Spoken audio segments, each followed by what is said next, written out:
kemuliaan-Mu Kau janjikan. Aku tetap percaya,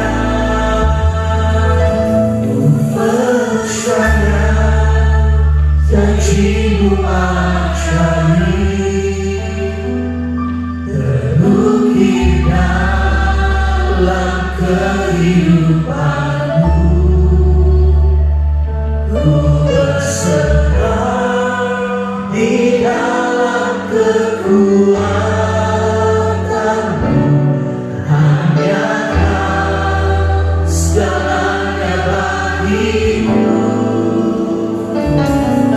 Percaya janji-Mu ajaib, terukir dalam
Kami percaya Bapa bahwa setiap janji Tuhan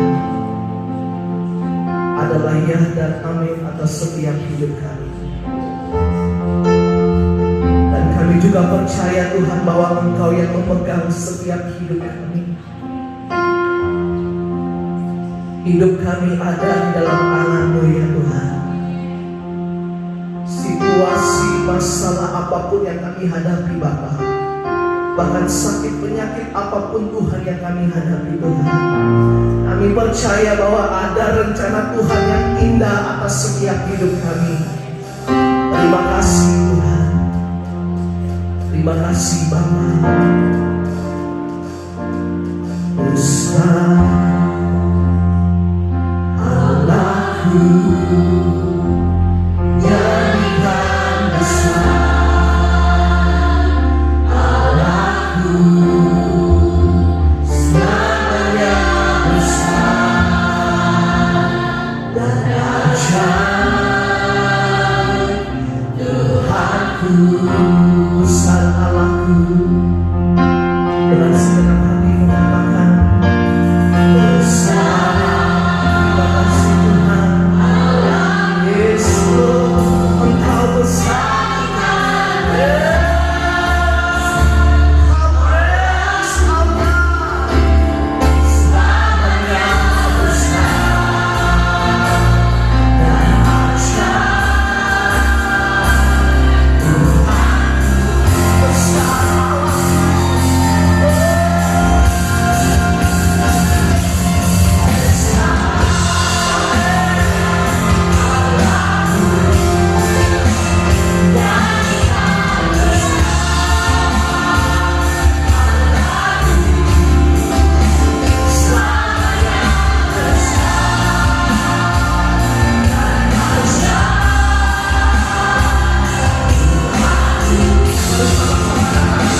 tahu kenapa kami harus setia.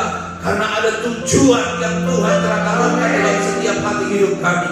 Terima kasih Tuhan untuk minggu yang ketiga di bulan Januari tahun 2021 ini. Tangan penyertaan mula yang membawa kami dan menyeberangkan kami ada di sini. Sehingga kami tidak perlu takut, kami tidak perlu khawatir. Karena kami percaya ada Tuhan yang menyertai hidup kami. Di luar sana ada banyak jiwa yang lemah. Di luar sana sedang banyak orang terkapar mencari dari manakah datangnya pertolongan. Tapi akan kami berdiri seperti permasmur berdiri dan berkata, pertolonganku adalah dari Tuhan yang menjadikan langit dan bumi. Dan itulah kami ada di sini pada hari ini. Berkenanlah Tuhan atas setiap pujian umat-Mu. Kami menyembah mengagungkan Engkau karena kami tahu Yesus yang layak dipuji dan dipermuliakan. Sampaikanlah sabda-Mu. Karena kami menyadari manusia jasmani kami membutuhkan nasi, tapi manusia rohani kami membutuhkan firman-Mu. Kenyangkan yang lapar, puaskan yang dalam. Orang yang berjumpa dengan Tuhan dan firman-Nya tidak akan pernah sama kehidupannya. Urapi hamba-Mu dengan pengurapan yang baru. Kami dapatkan pesan, message yang baik di awal tahun ini. Dan kami percaya Tuhan, firman-Mu pelita pada kaki dan terang bagi setiap jalan kami. Berfirman bagi kami. Dalam nama Tuhan Yesus Kristus kami berdoa bersyukur. Semua kita yang percaya bersama katakan amin. Tepuk tangan yang baik luar biasa bagi Tuhan kita. Terima kasih untuk tim Praise and Worship. Silakan duduk Bapak Ibu Saudara sekalian yang dikasihi dan diberkati oleh Tuhan. Salam sejahtera buat setiap kita. Shalom.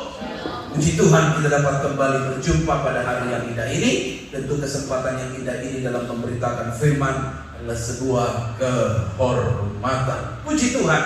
Bapak Ibu Saudara sekalian yang dikasihi Tuhan, kalau kita melihat kepada slide yang ada, maka kita melihat bahwa sungguh saya harus mengucapkan selamat tahun baru buat setiap kita. Bahasa Inggrisnya adalah Happy New Year. Apakah kita semua happy?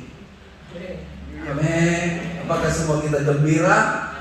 Amin. Puji Tuhan. Walaupun pakai masker, COVID dan segala halnya, jangan sampai itu mencuri sukacita kita. Tetap Happy New Year. New Year we must be happy. Nah Bapak Ibu Saudara sekalian yang dikasih Tuhan, alright, ada ciri yang lain? Ciri 17. Iya, saya sedang duduk berdiri. Alright, thank you. Nah Bapak Ibu bicara tentang resolusi, saya tidak tahu apa resolusi Bapak Ibu atau udah capek bikin resolusi. Ada orang capek dapat jodoh, gak dapat. Dia tahun dia resolusinya number 1 tulang rusuk. Tetap gak dapat juga. Berikutnya tahun berikutnya tetap juga begitu. Akhirnya jomblo.com. Tapi sekali lagi, do what you plan what you do. Kita harus merencanakan sesuatu yang akan kita lakukan. Sebab if you fail to plan, you plan to fail. Kau gagal merencanakan sesuatu, kita sedang merencanakan kegagalan dalam hidup kita. Jangan lupa buat, tapi taruh di bawahnya adalah biar kehendak Tuhan yang jadi. Artinya kita yakin kita harus mengerjakannya, buat sesuatu, ada target kita supaya tahun 2021 gak berlalu begitu saja, tapi ada capaian-capaian. At the end kita bisa evaluasi, hidup saya apakah lebih baik, lebih kuat, lebih setia. Karena 2021 gak banyak sasaran kita menjadi pribadi yang lebih baik, memiliki iman yang lebih kuat, menjadi pelayan yang lebih setia. Bahkan agar semua rencana dan kehendak Tuhan tergenapi dalam setiap jemaat dalam pertumbuhan yang signifikan. Bukan saja pertumbuhan secara jasmani, kita dapat investasi ini, tapi ada pertumbuhan rohani dalam hidup kita. Mungkin ada Bapak Ibu yang mau sekolah Alkitab, itu juga hal yang baik. Atau kita mau buat kursus kelas Alkitab, itu pun sesuatu hal yang baik. Memikirkan bukan saja kebutuhan hal-hal yang jasmani, tapi juga hal-hal yang rohani. Tidak mudah tentu hidup di tahun 2020 dan 2021 karena kita masih ada dengan COVID. Tapi Sri Mulyani punya statement yang sangat baik, yang saya sangat yakin itu tepat. Dikatakan begini, 2020-2021 adalah extraordinary time, require extraordinary policy and action. Bahwa waktu ini adalah waktu yang luar biasa, dibutuhkan keputusan tindakan yang luar biasa. Dan saya mau pastikan Bapak Ibu, setiap engkau yang hidup di tahun 2021, Anda itu orang yang luar biasa. Oh enggak ada amin. Anda itu orang yang luar biasa. Kok masih mau hidup 2021? Soalnya udah banyak orang terkapar, udah banyak orang yang menyerah, upset, udah banyak orang udah gak tahan. Tapi kalau kita masih hidup di tahun 2021, Anda itu orang yang luar biasa. Keluar biasaan kita bukan karena kita punya sesuatu, no. Karena ada Tuhan yang luar biasa di hidup kita. Itu saja alasan yang terpenting. Dan saya percaya Bapak Ibu, apa yang diucapkan ini kiranya menjadi motivasi dalam setiap hidup kita. Kalau kita melihat Australia, wow luar biasa. Kaget setiap hari kita selalu cek apa media rilis setiap hari, dan itu selalu kita cek apa protokol yang baru, lalu kemudian bagaimana ini dan itu, selalu kita sibuk. Kalau kita melihat jumlahnya, wow. Coba lihat grafiknya, jumlah COVID dan sekarang begini. Kalau Anda masih takut sekarang dengan COVID, sia-sia pengalaman Anda hidup di tanggal ini. Kita sudah menghadapi bagaimana lockdown yang luar biasa. Sorry to say, kalau Anda masih takut sekarang dengan COVID, sebenarnya bukan COVID-nya, iman Anda yang perlu dicek. Kita nggak perlu takut. Tapi nggak boleh pakai masker dong Pak. Bukan itu ceritanya. Kita pakai masker bukan karena kita takut, tapi kita harus menghargai nyawa orang lain, menghargai keluarga kita, dan kemudian kita ikut menghargai orang yang memberi keputusan, yaitu pemerintah. Kita harus pakai masker. Saya nggak pakai masker lagi khotbah ini karena tentu suaranya supaya lebih dengar. Tapi turun saya dari mimbar ini, saya akan pakai masker. Dan saya mau katakan Bapak Ibu buat setiap kita yang hadir hari ini, bahwa tidak perlu kita takut karena ada Tuhan yang menyertai kita. Amin. Beri tepuk tangan dulu buat Tuhan kita yang hebat, luar biasa. Itu yang dialami oleh Daniel. Mengapa dia tidak takut buat singa? Saya tahu nggak, singa-singa ini bukan singa-singa yang jadi boneka atau singa-singa yang cute begitu, yang lucu-lucu, imut gitu ya. Enggak, singa tetap singa. Jangan guru sekolah minggu mengajar, kenapa Daniel tidak dimakan oleh singa? Karena singanya ompong. Itu salah. Singa tetap singa. Tapi mengapa Daniel bisa ada dalam keadaan tenang menghadapi di sekelilingnya ada binatang-binatang buas. Dan binatang-binatang buas ini tidak pernah menolak bangkai, secara khusus daging segar manusia. Justru yang lebih gelisah adalah rajanya, Raja Darius, yang berkata seperti ini, berbicara raja kepada Daniel, Allahmu yang kau sembah dengan tekun, dialah kiranya yang melepaskan engkau, karena dia belum bisa bikin apa-apa.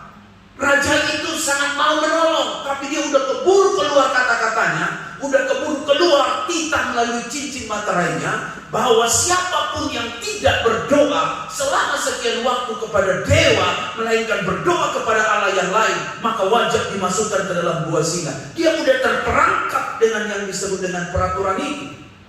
Tapi Daniel diam aja, nggak membantah, nggak melawan, nggak memberontak, nggak kemudian protes, demonstrasi, lalu kemudian meronta-ronta dan berkata enggak, atau memilih lebih diam dan berkata, udahlah, kalau gua singa, gua nyerah dah, kalau masalah doa gua, bahkan gua bisa ganti untuk yang lain. Tidak, tapi justru Daniel ada dalam keadaan ketenangan. Kenapa? Jawabnya adalah karena pasti dia pernah melihat pengalaman itu. Dia pernah tahu bahwa Sadrak, Mesak, Abednego juga dimasukkan ke dalam perapian karena iman yang sama kepada Tuhan yang hidup. Dan pengalaman itu membuat dia yakin bahwa Tuhan tidak pasti akan diam.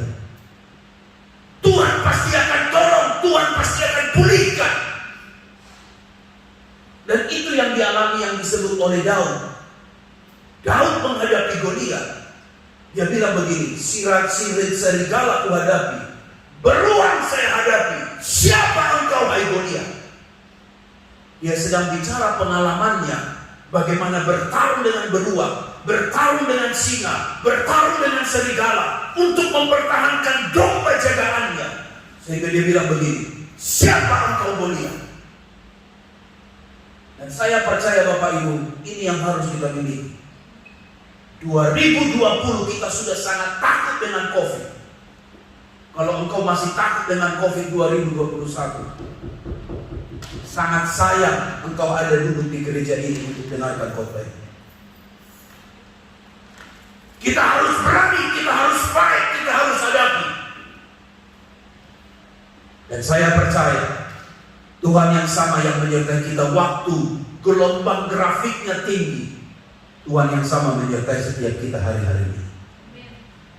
Kalau mungkin engkau kurang sehat lalu kemudian engkau memilih di rumah, saya bukan mengkategorikan Anda sedang takut, tapi Anda sedang ada dalam keadaan bijaksana.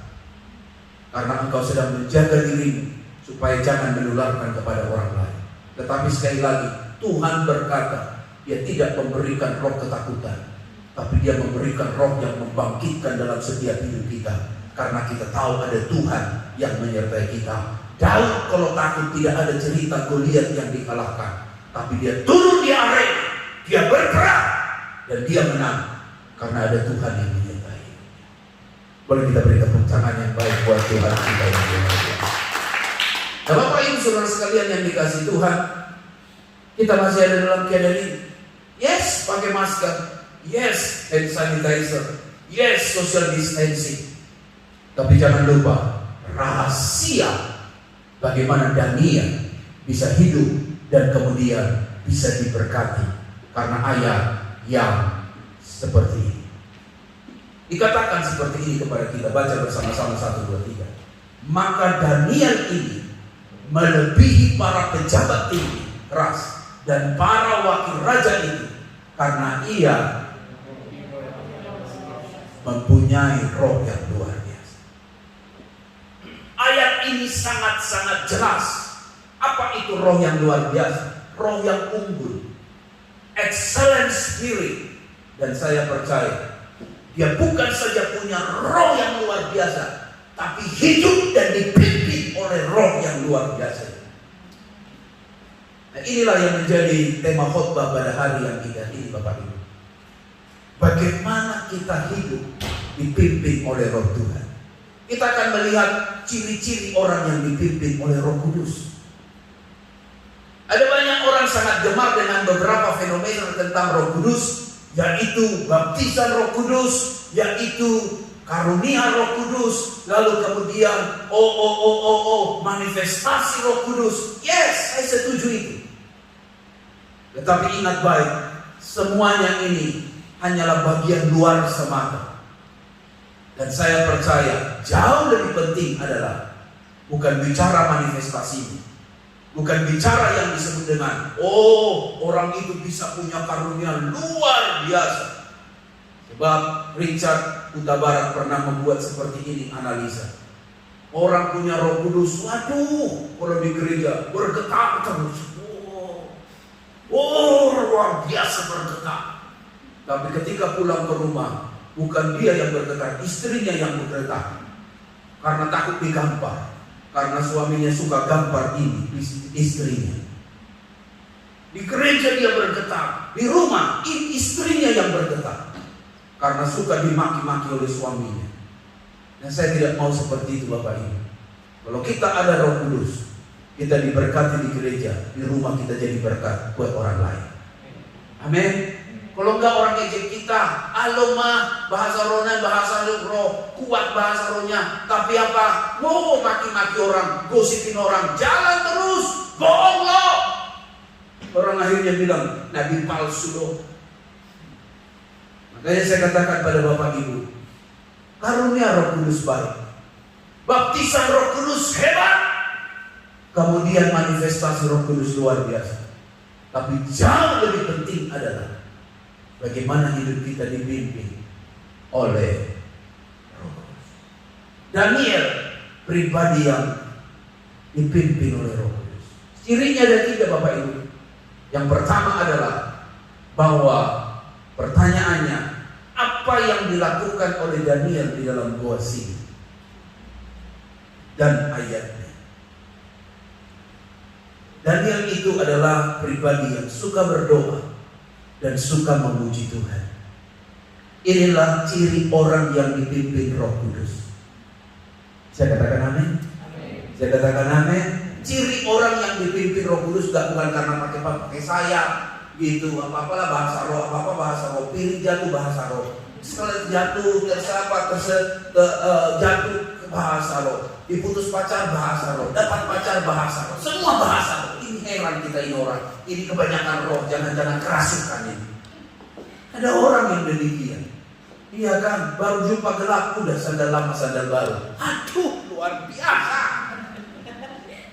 Padahal memang karena lampu yang mati. Masa lampu mati jadi akhirnya latah? Bapak Ibu, ini cirinya nih. Doa, pujian dan lifestyle-nya adalah suka berdoa dan memuji Tuhan. Amin. Amin. Amin. Nah, kuis nih untuk kita nih yang komsel. Apa yang dilakukan Daniel di dalam gua singa? Dan coba tunjukkan ayatnya. Nah, sini ada Yohanes nih. Yohanes itu kan penulis kitab.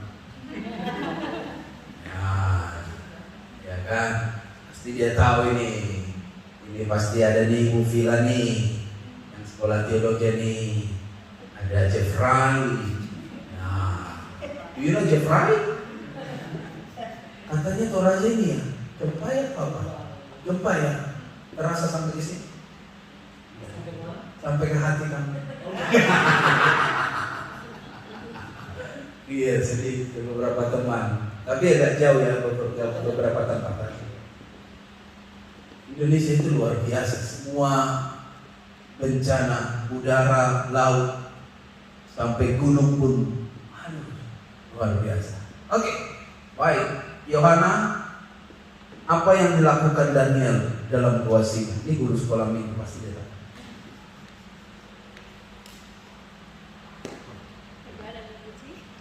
Sembah dan memuji. Ada ayatnya? Daniel 6. Coba baca. Ayatnya? Iya. Ayatnya apa? Nah. Ayat 11. Siapa itu yang mau 11? Coba baca.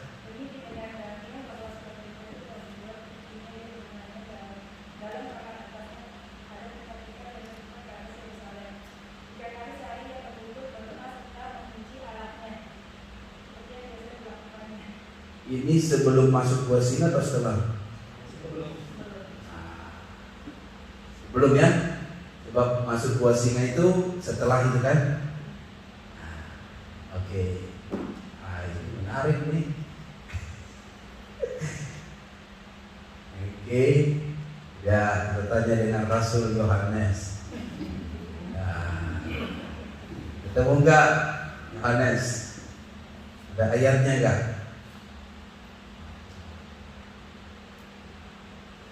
Ada? 2122, silahkan dibaca. Dapat sepeda nih. Lalu kata Daniel kepada raja, ya raja, katalah begitu.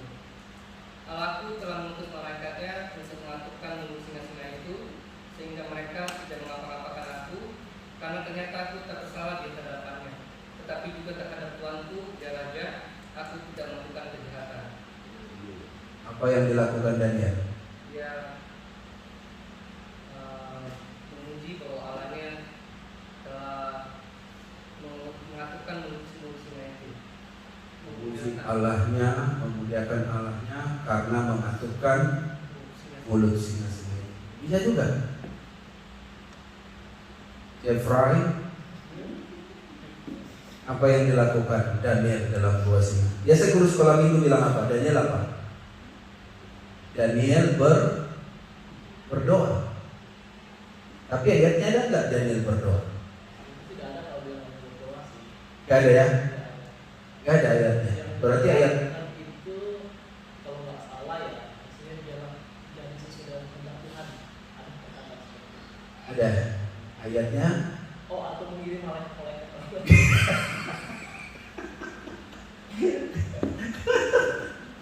Atau mungkin dia main canda manusia. Atau kemudian main apa itu? Itu jangan. Atau mungkin dia tidur. Oke, Yohana sudah ketemu ayatnya? Cuma background doang sih di Daniel 6 verse 10 itu di situ dibilang 3 times he got on his knees and prayed. Tapi itu sebelum, I guess karena waktu itu sebelum dia dimasukkan dalam gua singa. So I think it's just the lifestyle yang kemudian masih dia lakukan, mungkin my assumption, dalam gua singa. Nah, oke, tidak salah. Si orang teolog harus berani menafsir. Silakan Ibu Vila. Ini udah lulus kan? Belum lulus. Ada ayatnya?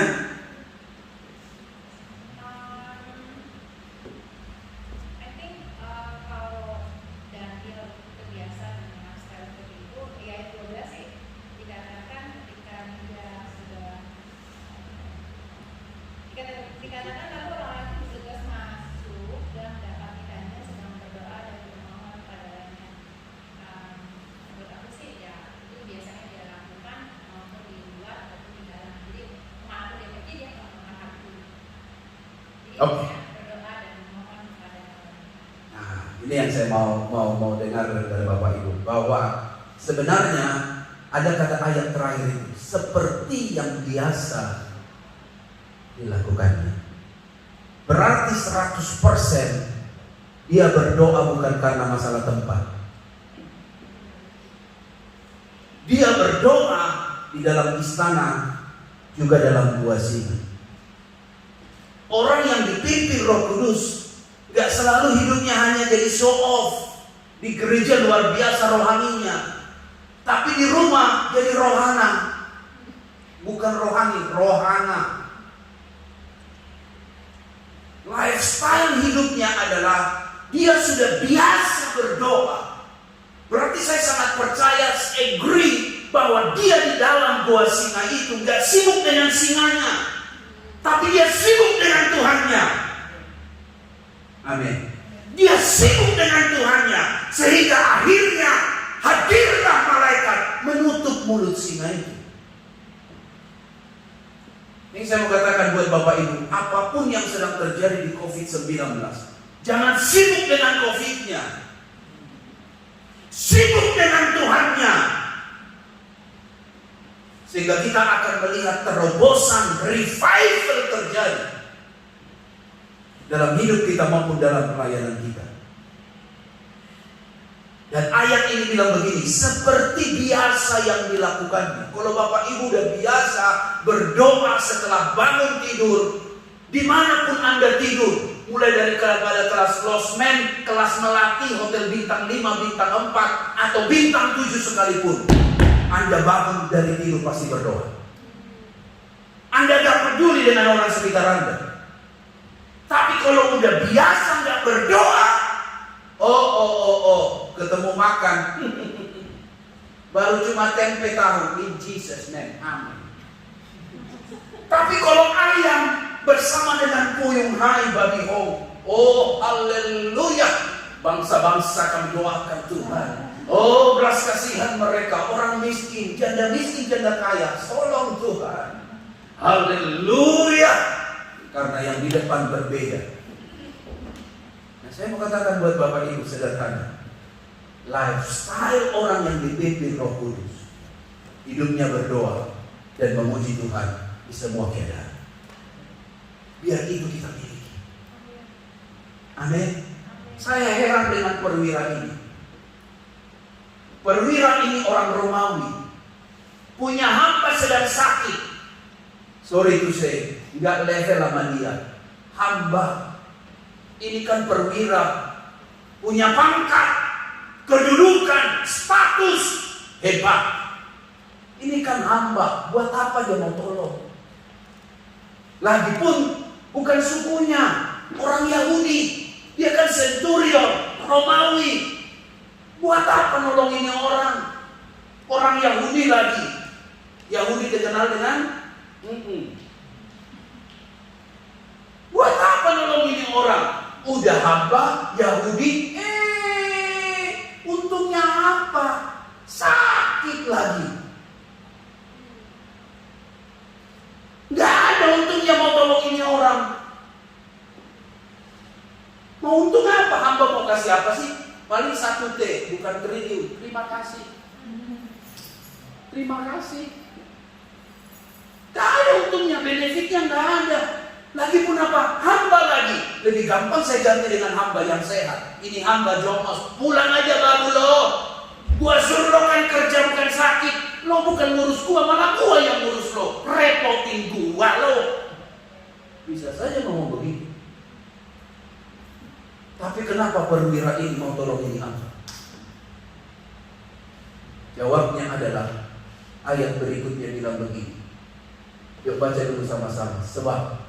Sebab ia mengasihi bangsa kita, dialah yang mendambung pembangunan rumah. Kalau udah kebiasaannya nolong orang, mau suku apapun pasti dia tolong. Udah kebiasaannya bantu orang, mau status apapun pasti dia bantu. Tapi kalau udah kebiasaannya pelit, curiga sama orang, udah gak bakal bisa nolong orang. Kalaupun nolong, lihat-lihat dulu. Ini dia ada balik, dia ada cuannya enggak? Ada untungnya enggak? Dia bisa tolong gua enggak nanti? Tapi kalau udah kebiasaannya nolong orang, apapun pasti dia tolong. Sampai kadang dia bilang, Dek, aku enggak ada uang, Dek, tapi aku ada doa. Mau enggak kakak berdoa buat kamu? Aku enggak ada uang, Dek, tapi aku ada cuma ini. Ini pun cuma lotion doang. Paklah supaya kulitmu lebih putih sedikit. Sampai begitu pun ada. Saya pernah ketemu begitu di pelayanan di daerah Sabah. Dia bilang, Pastor, saya nggak ada uang, tapi saya mau kasih buat Pastor. Jangan usah nangis, Bu. Hati yang begitu, hati yang baik. Saya nggak ada. Saya cuma ada balsam. Dibuka dari tasnya, balsam, betul-betul balsam. Dan tahu Bapak Ibu, Tuhan sedang ngajar saya menghargai pemberian yang demikian. Betul, 7 sesi saya khotbah, urat-urat saya memang membutuhkan balsam. Dan akhirnya saya taruhkan balsam itu. Akhirnya bisa khotbah 9 sesi. 1 sesi hampir 2 jam saya khotbah, berdiri. Tapi dikasih, Pastor, saya nggak ada apa-apa, saya cuma ada balsam. Luar biasa. Itu yang saya mau ajar anak muda. Kalau kau datang di sebuah pesta, kalau kau nggak ada sumbangan uang, kau ada tenaga. Jangan cuma modal perut. Anak muda, kalau kau nggak ada uang untuk bawa makanan, entah itu semangka atau buah atau minuman, jangan lalu kau duduk kayak bos. Engkau ada tenaga. Kalaupun engkau nggak ada tenaga, engkau ada waktu. Tinggal bilang, Cik, mau bantu apa? Kau mau bantu apa? Ngangkat kursi kek, atur meja kek. Jangan duduk kayak bos, BOS, bekas orang sinting. Saya diajar di dalam pelayanan saya sedemikian. Jangan datang hanya modal perut sama modal muncungmu, tapi datang, do sesuatu, buat sesuatu. Kau nggak ada makanan, ada tenaga. Kau nggak ada tenaga, ada waktu. Tolong, jangan nganggur. Ini yang saya mau katakan Bapak Ibu. Kalau kita udah biasa nolong orang, itu menjadi kebiasaan di hidup kita, dan kita pasti akan tolong orang. Amin. Kalau kita biasa bantu orang, kalau kita biasanya tolong orang, pasti kita akan tolong. Karena ada satu kalimat begini, setiap orang, bisa baca sama-sama satu lagi. A person has 2 hands, one for helping himself, the others for helping. Kita ada 2 tangan. Satu untuk tolong diri kita, satu lagi untuk tolong orang lain. Biarlah doa, pujian, penyembahan menjadi kebiasaan hidup kita. Itu yang dikerjakan Paulus dan Silas dalam penjara. Kok bisa dalam penjara ada nyanyian di tengah malam? Sing in the night. Kok ada pray in the night? Ada doa di tengah malam. Karena saya tahu Mereka hidup dipimpin oleh Roh Tuhan. Suasana tidak mengatur mereka, keadaan tidak mengendalikan mereka, tapi mereka putar arah. Mereka bernyanyi buat Tuhan, berdoa di tengah malam. Yang terjadi adalah tiba-tiba penjara Filipi itu diguncang dan digoncang, hancur. Mereka keluar, belenggu terlepas, sampai kepala penjara mau bunuh diri. Celaka, matilah gua, tahanan kabur semua. Jangan mati dulu, gua masih ada di sini. Bagaimana saya coba bisa selamat? Akhirnya kepala penjara dan keluarganya diselamatkan melalui pelayanan Paulus dan Silas. Saya mau katakan ke Bapak, orang yang dipimpin Roh Kudus, hidupnya ada punya lifestyle doa, pujian, penyembahan. Amin.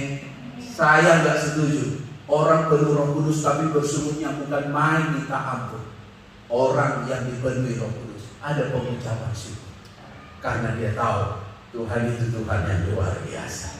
Bisa beri tepuk tangan yang meriah buat Tuhan kita yang baik. Bapak Ibu saudara sekalian yang dikasih Tuhan, yang kedua, yuk baca sama-sama 1, 2, 3. Sesudah itu Raja memberi perintah, lalu diambillah Daniel dan dilemparkan ke dalam gua singa. Berbicaralah Raja kepada Daniel, Allahmu yang kau sembah dengan tekun, dialah yang kiranya akan.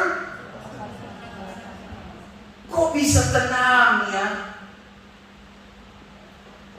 Ini orang yang dipimpin Roh Kudus, hidup dalam keadaan tenang. Dengar baik Bapak Ibu, kok bisa tenang ya? Dia membantah, nggak bilang begini, excuse me, clarification, please clarification, not me, not me, not me. Nggak ada dia bilang begini, ini kedudukan saya loh. Bisa saja dia bilang, ini kan semua ini pasti mau curi kursi saya. Ini semua ini kacung-kacung ini kan mau ngambil posisi saya. Pakai pasang-pasang perangkap lah, apalah. Tidak. Tapi dia tenang menghadapi keadaan. Saya sangat yakin Bapak Ibu, satu ayat yang baik ini. Dalam tenang, dalam tinggal tenang dan percaya, terletak kekuatan. Kalau engkau tenang, engkau akan jadi kuat. Kalau engkau percaya, engkau akan jadi kuat. Orang yang gelisah jiwanya, orang yang kerasa krusuk, orang yang panik, tanda sebuah kelemahan. Tapi kalau kau bisa tenang menghadapi keadaan, itu adalah karena kau tahu siapa yang membela hidupmu. Tenang dan Oon hampir sama, tapi saya tahu Daniel bukan Oon. Do you understand Oon? Do you understand Oon? Itu bahasa Jakarta. Apa artinya Oon? oonbegosuper.com, goblok. Oon, goblok banget. Tetapi Daniel bukan goblok, dia bukan Oon. Saya tahu dia tenang karena dia tahu Tuhan menyertai dia. Amin. Dan saya yakin Bapak Ibu, Esther ketika menghadapi raja, dia sudah tahu Haman pasang tiang gantungan. Dan tiang gantungan itu hanya untuk satu nama, namanya Mordekai.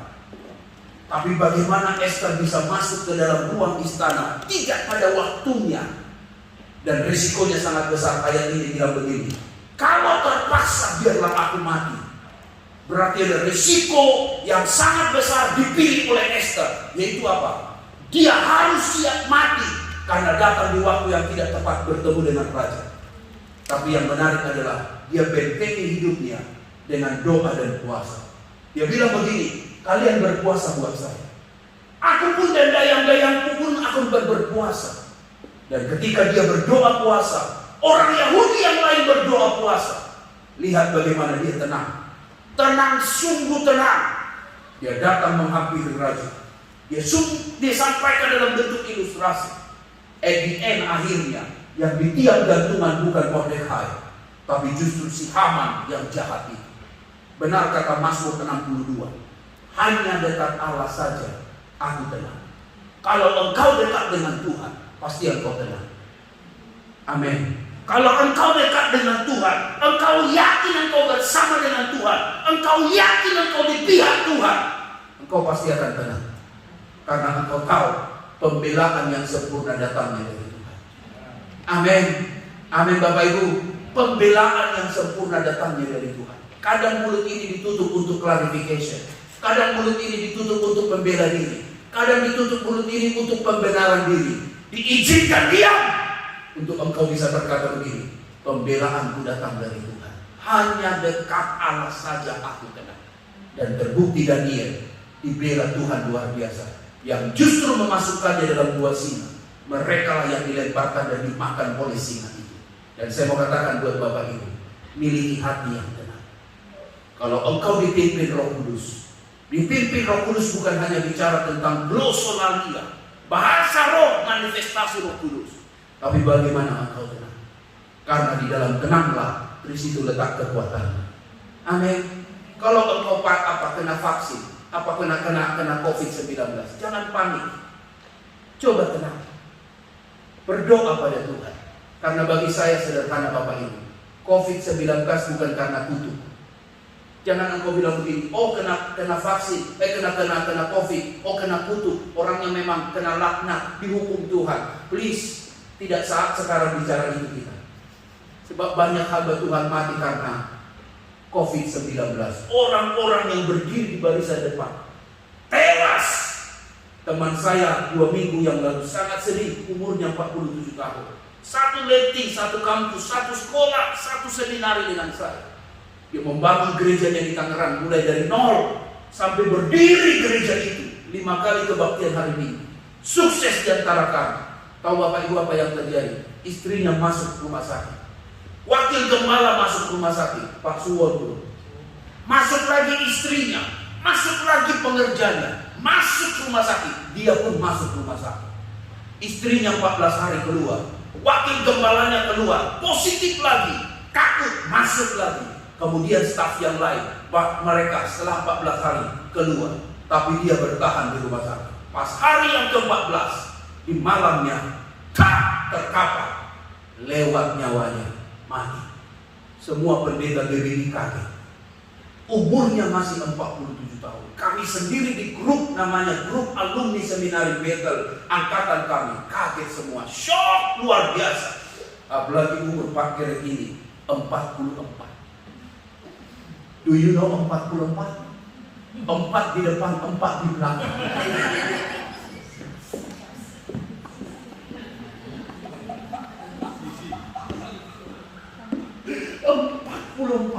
4 di depan, 4 di belakang. Maju mundur kena dari Pelindo Kasino ini. Saya bilang sama istri saya, semuanya gak ada berarti ketika COVID sudah menjadi.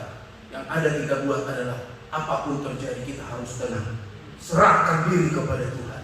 Dan ketika kita tahu bahwa Tuhan masih kehendaki kita di sini, pasti pembelaan penjagaannya datang. Teman saya itu meninggal. Hanya bisa namanya ada lewat jumpa. Mendekat pun tidak, cium pun tidak, bahkan semuanya menjadi jauh. Dia tinggallah sendirian di sana. Ratap tangis begitu dalam. Kami seangkatannya sampai saya bilang, please jangan cerita tentang hal itu. Saya belum percaya itu peristiwa sudah terjadi. Sebab beberapa hari yang lalu teman masih video call dan dia berkata, mantap bro. Tapi tiba-tiba ternyata lewat dan meninggal. Pelayanannya tertinggal begitu rupa. Wow, saya lihat lagi diri saya. Siapalah saya ini? Umurnya 44. Istri saya juga orang Chinese. Dia punya 4, artinya berbeda. Saya tanya berdua, 4 apa lagi? 4 mati juga. Aduh, saya bilang, Tuhan tolong. Dan kalau hari ini bisa hidup, semua karena anugerah Tuhan yang luar biasa. Jangan panik Bapak Ibu. Percayalah Tuhan itu Tuhan yang luar biasa. Amin. Kalaupun sekarang ada pengurangan kerja dan ini semua, jangan panik. Kepanikan tanda kau lemah. Tapi kalau kau tenang, percayalah ada kekuatan Tuhan yang menyertai. Khususnya teman-teman yang berjuang bersama dengan saya tentang visa, jangan panik. Kalau Tuhan bawa kita ke Australia, saya tahu cara Tuhan luar biasa akan nolong kita.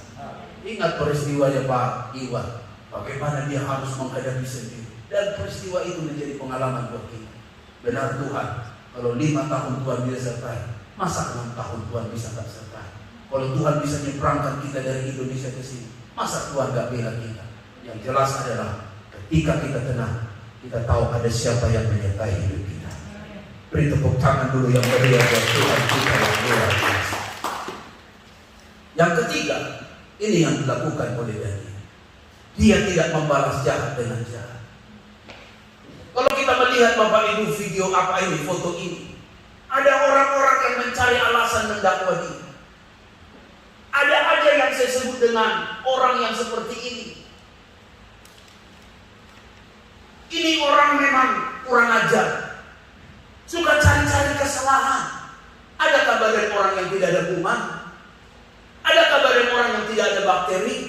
Adakah orang yang berkata, how are you? I'm well, saya sakit. Dan kemudian dia berkata, saya sehat. Apakah sehat 100%?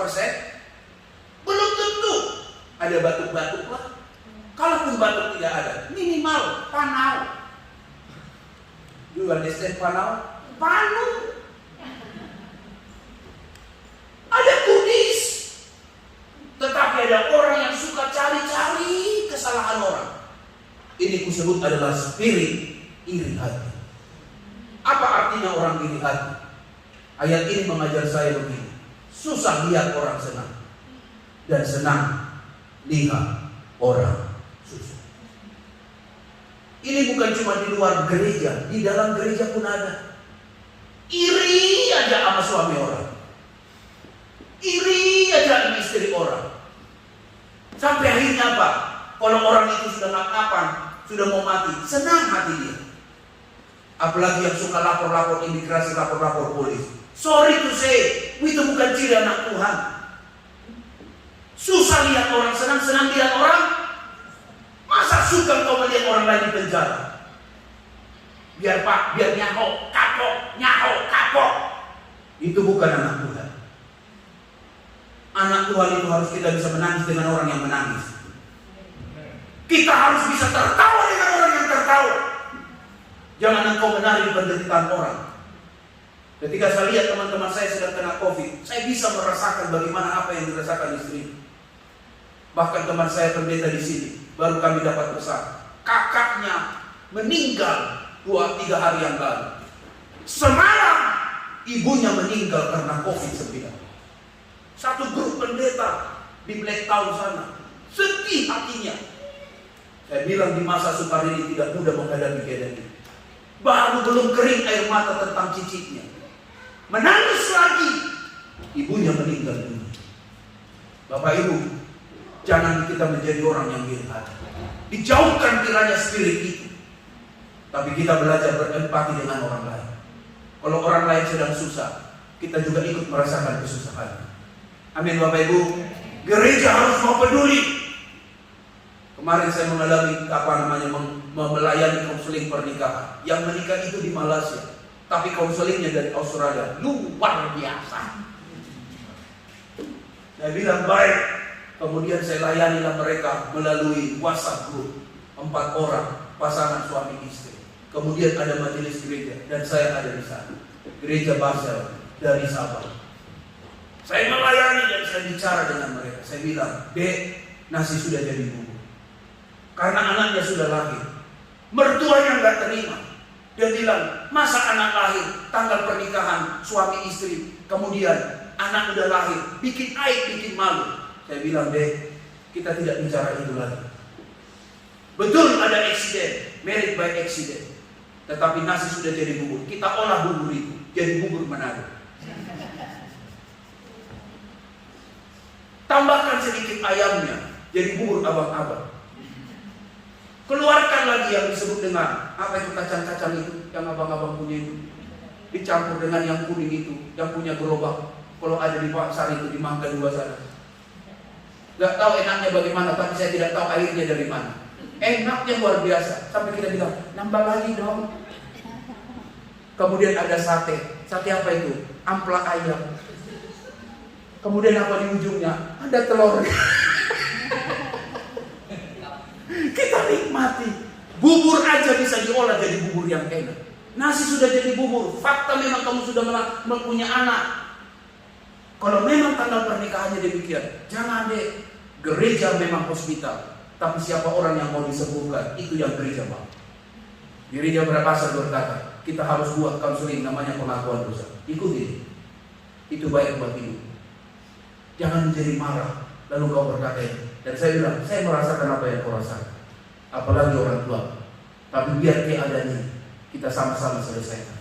Tidak menuduh siapa yang salah, istri kah, suami kah, atau orang lain. Anak udah lahir. Yang perlu kita buat adalah olahlah bubur itu menjadi bubur yang enak, kita nikmati bersama. Dan saya berkatakan, Pak Greg, bisa gak membimbing pernikahan kami untuk 4 kelas? Saya bilang, banyak sekali 4 kelas. Berarti 4 SKS, cukup 2 kelas saja saya bilang. Yang 2 lagi kasih pendeta lain. Kita kerjasama supaya rumah tangga baik. Artinya Bapak Ibu saya mau katakan, jangan ketika kita udah sukses lalu mandang orang lain kecil. Siapa lo? Dijauhkan kiranya. Kita harus ingat kita datangnya dari bawah itu. Amin. Amin Bapak Ibu. Jangan bilang biar dia rasakan apa yang saya rasakan dulu waktu di Australia. Tidak begitu lagi Bapak Ibu. Please. Kalau orang lain dapat baju baru, kita senang. Kesenangan dia, kesenangan kita. Ikut merasa senang dengan orang lain senang.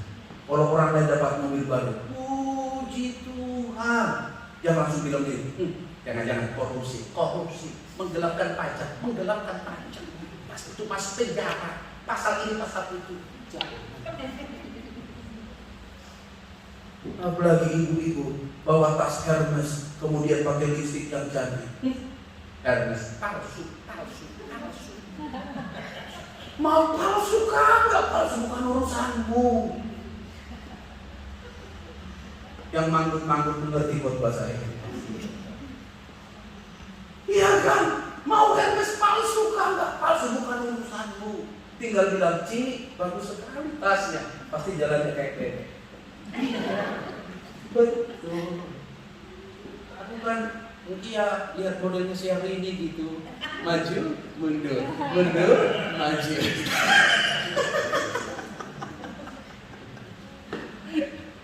Mau palsu kau?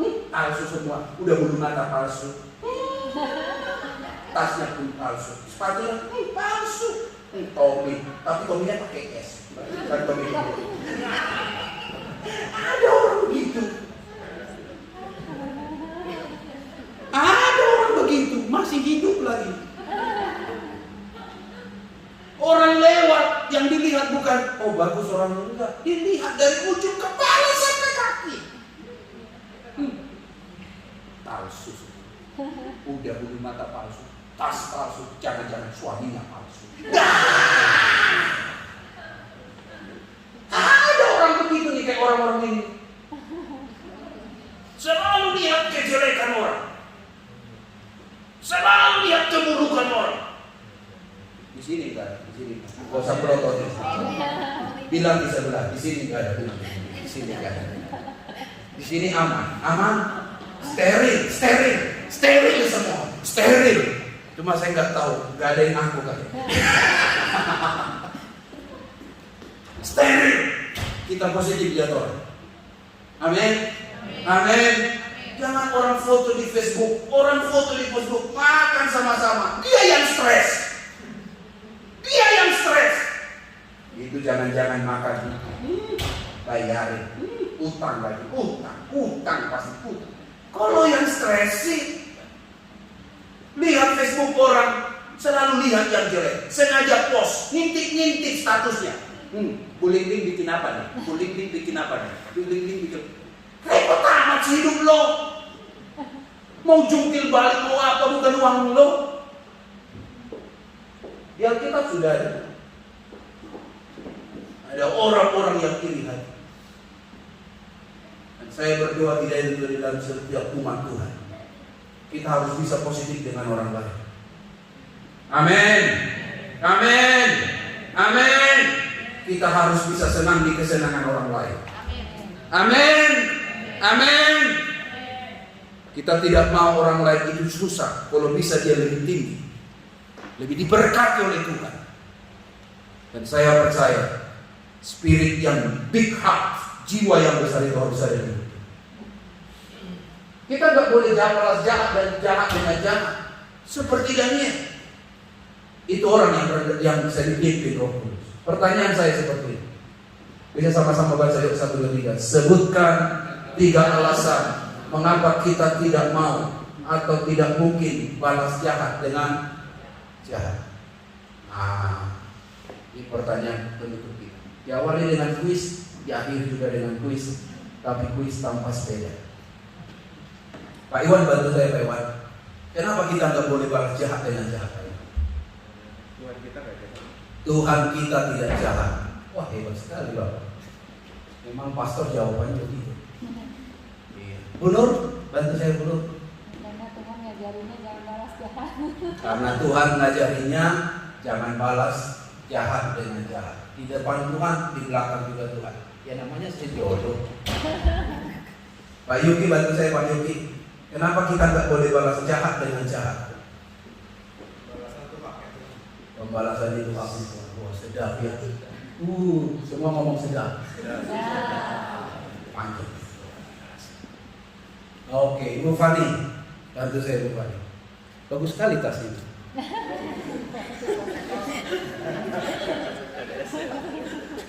Ada esnya. Kita harus puji orang. Mulai kalau wanita dipuji itu bagus kan. Langsung bakwan buka, langsung. Nanti asinan ya. Asinan. Pakai plastikinan. Fani bantu saya. Kenapa kita nggak boleh balas jahat? Allah kita itu kasih. Allah kita itu kasih. Wow, sedap. Pastor Doni, bantu saya Pastor Doni. Kenapa kita tidak boleh balas jahat dengan jahat? Kalau kita bahas tentang kejahatan sama kita seperti dia. Wah, kurang kuat Pak. Bapak ini lembut sekali. Kalau kita dijahatin orang, kita berbuat jahat, kita sama aja seperti dia. Sama seperti dia ya. Wow, lembut sekali. Pak Doni, bantu saya Pak Doni. Kenapa kita tidak boleh balas jahat dengan jahat? Pak Doni? Karena kalau misalnya kita berbuat itu sama kita berbanyak musuh sih, bukan berbanyak teman. Banyak musuh ya. Ya, karena di tempat kerjaan kan ada juga orang-orang jahat. Ya? Hah? Perpolitikan ya. Politik itu biasanya ada jahat-jahat juga ya. Gitu. Itu rasanya saling mengundurkan diri dan manajemen. Oh ya? Sama Bapak ini. Ada kesaksian pasti. Jadi karena itulah Bapak mengundurkan diri. Karena terlalu banyak orang jahat. Kenapa kita tidak boleh balas menikah jahat dengan jahat? Kenapa? Udah dijawab ya? Itu tadi masih urusan Tuhan. Urusan Tuhan. Semua bilang sedang. Luar biasa. Murid-murid bantu saya murid-murid. Kenapa tidak boleh jahat dengan jahat? Kalau balas jahat dengan jahat, menurut saya sesuatu yang tidak berguna. Gak ada berguna ya? Gak ada untungnya. Gak ada untungnya. Gak ada untungnya. Coba bilang sedang. Gak ada untungnya. Gak ada cuan. Dia fry. Kenapa? Ada orang jahat gak sama kamu? Wah, banyak. Saya rebah langsung.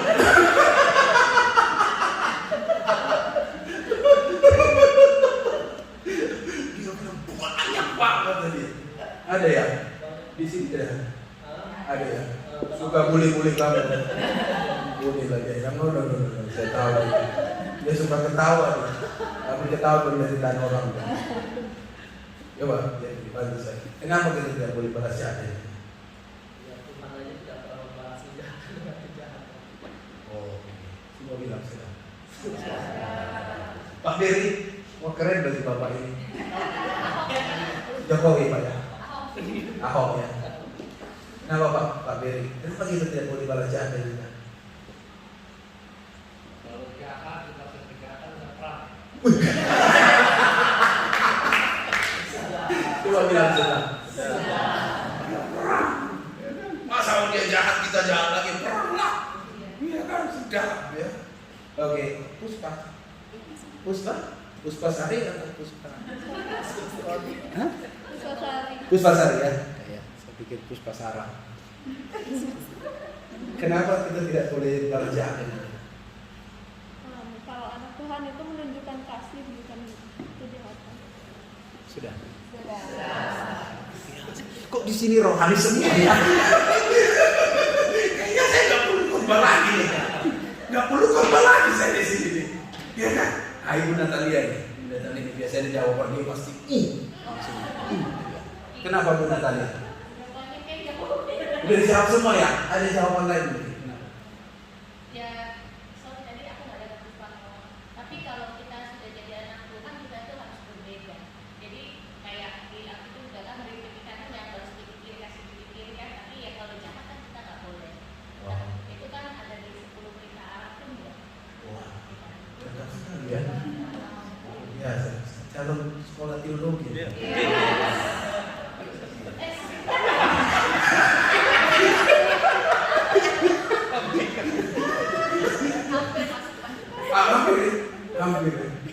Hampir Pak Beri. Kenapa Pak Beri? Bapak, setuju Bapak. Memang begitulah Pak Beri, suka jalan-jalan, suka mau lihat yang ngantuk. Itu dia itu. Karena biasanya khotbah begini harus pinter-pinter. Kalau enggak, dia ingatnya rendang. Ingatnya saya masak apa, saya boleh. Jadi Pak Beri harus jalan-jalan. Oke, baik, jawabannya itu luar biasa. Terakhir sama Pak Yong. Bantu saya Pak Yong. Kenapa kita nggak boleh balas jahat dengan jahat? Padahal orang jahat itu banyak, kata Jeffrey. Banyaknya itu tadi kayaknya lihatnya ke kanan tadi. Banyak kata dia. Silakan. Sebab DNA anaknya Tuhan adalah kasih, Pak. Kalau kita mau balas jahat dengan jahat, kita tuh sama juga DNA-nya iblis. Wah, luar biasa. Ini lebih keras nih. Iblis loh. Apa? Syaitan. Luar biasa. Thank you Pak. Semua jawaban Bapak Ibu luar biasa. Saya sangat mengapresiasi. Hebat sekali. Kita bukan orang jahat. Bilang sama sebelah, kamu orang baik. Bilang sama dia, kamu orang baik. Yang bilang sama Anda, kamu orang baik, bilang kamu juga. Baik banget. Kita ini orang baik, semua kita orang baik. Amin. Ya, Pak Beri tolong jangan diinjak kaki. Oh ya, jauh ya. Yang kedua, dalam kita itu enggak roh jahat. Dalam kita itu roh kudus. Di dalam hidupmu itu roh kudus, bukan roh jahat. Tapi Pak, dia nipu saya Pak, dia bohongin saya Pak, dia akhirnya Pak, gara-gara dia Pak. Kalau nggak dikasih sekali nih, saya kan kenal 5 bintang, 7 bintang. Saya tahu kan, dalammu itu bukan roh jahat. Di dalammu itu ada nama Roh Kudus. Kita hidup dipimpin oleh Roh Kudus. Yang ketiga, hidupnya orang itu, hidup kita itu dipimpin dalam kebenaran firman. Tadi Bapak Ibu bilang firman. Firman itulah tuntunan hidup kita. Amin Bapak Ibu. Balas pipi kanan pipi kiri. Memang nggak tahu kita seperti apa sih. Ditampar. Enak banget dia, jadi dapat double. Tapi sekali lagi, orang ikut firman nggak pernah salah hidup. Amin Bapak Ibu. Apa kata firman itu yang tepat. Dan orang yang dipimpin oleh Roh Kudus, dia tidak akan balas jahat dengan yang jahat. Seperti ini. Kita beri tepuk tangan yang baik buat Tuhan kita yang berkah. Kesimpulannya, baca bersama ini 1, 2, 3. Bersama ini kuberikan perintah bahwa di seluruh kerajaan yang kukuasai, orang harus takut dan gentar kepada Allahnya dan Dia. Sebab Dialah Allah yang hidup, yang kekal untuk selama-lamanya. Pemerintahannya tidak akan binasa, kekuasaannya. Hidupmu akan jadi kesaksian. Sampai orang bilang begini, Allahnya dan Dia. Sekali lagi, gak mudah menerapkan firman ini dalam hidup kita. Tapi ingat, Anda bukan orang jahat. Amin. Amin. Anda bukan orang jahat. Jadi ibu-ibu, kalau ada suami yang mulai bilang, Pak, kamu bukan orang jahat, Pak. Amin ibu-ibu. Amin ibu-ibu. Pak, kamu bukan orang jahat, Pak. Ada ibu-ibu yang sudah mulai pasang aksi. Gua laporin lah, gua laporin ya, gua laporin. Ma, mama itu bukan orang jahat. Oh gitu ya Pak. Ya udah, kita pergi shalom aja. Anda itu bukan orang jahat. Dan di dalammu bukan roh jahat. Di dalammu ada roh Tuhan. Daniel tahu. Daniel artinya Tuhan adalah hakim. Sampai Tuhan membuktikan Daniel benar di mata Tuhan. Dan Raja berkata, mulai sekarang kita harus percaya Allah. Extraordinary faith membutuhkan extraordinary people. Dan Andalah orang-orang yang luar biasa yang akan membuat perbedaan. Kita beri tepuk tangan yang meriah buat Tuhan kita yang luar biasa. Shalom buat jemaat semua yang hadir pada saat ini dan juga yang mengikuti ibadah online secara streaming.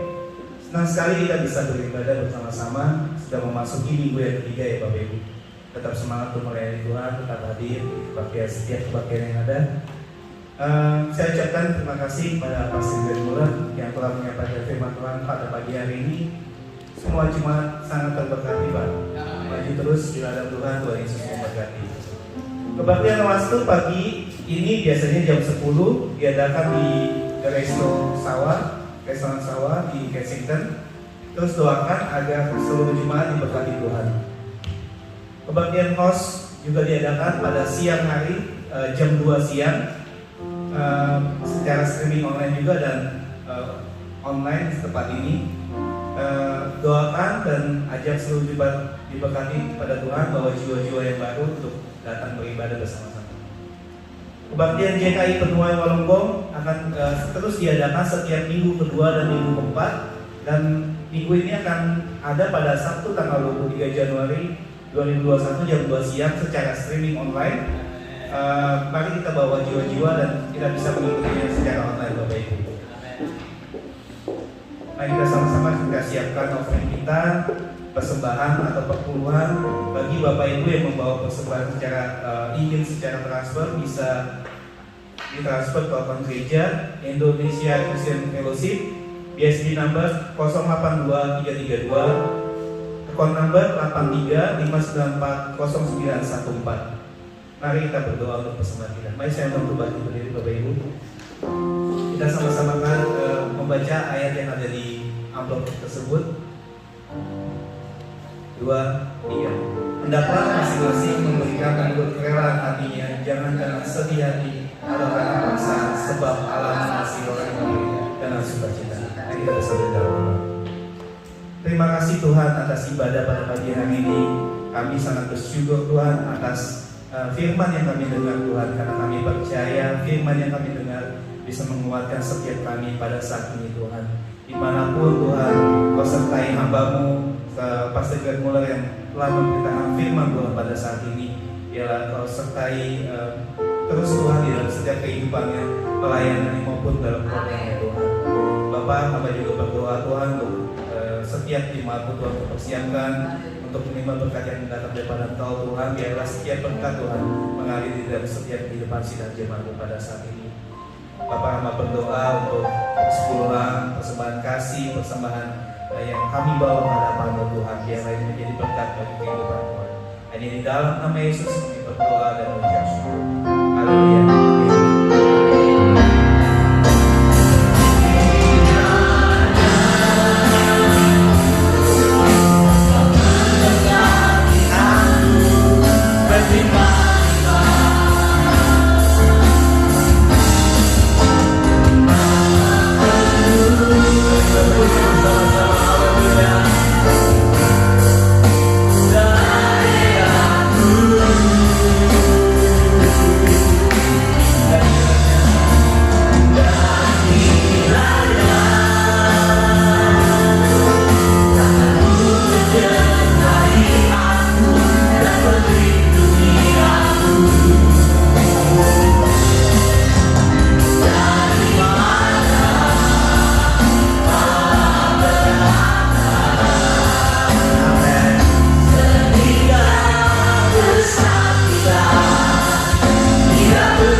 selesai, dan rendahkan tangan kita sebentar, saudara ya.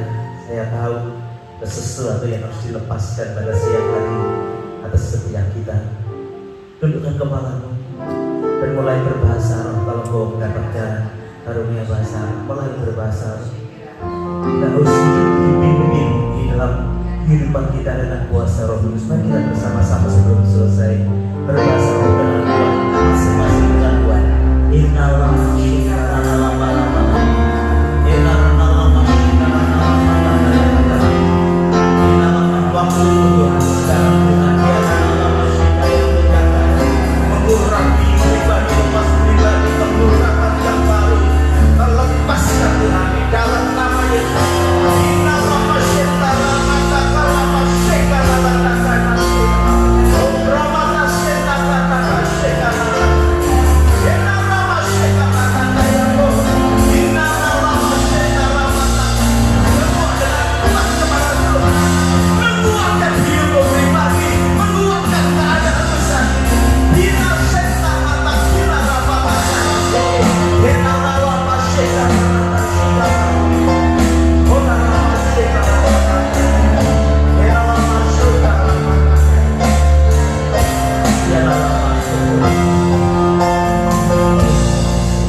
saya tidak tahu berapa banyak di antara saudara yang menangkap perkara-perkara yang rohani.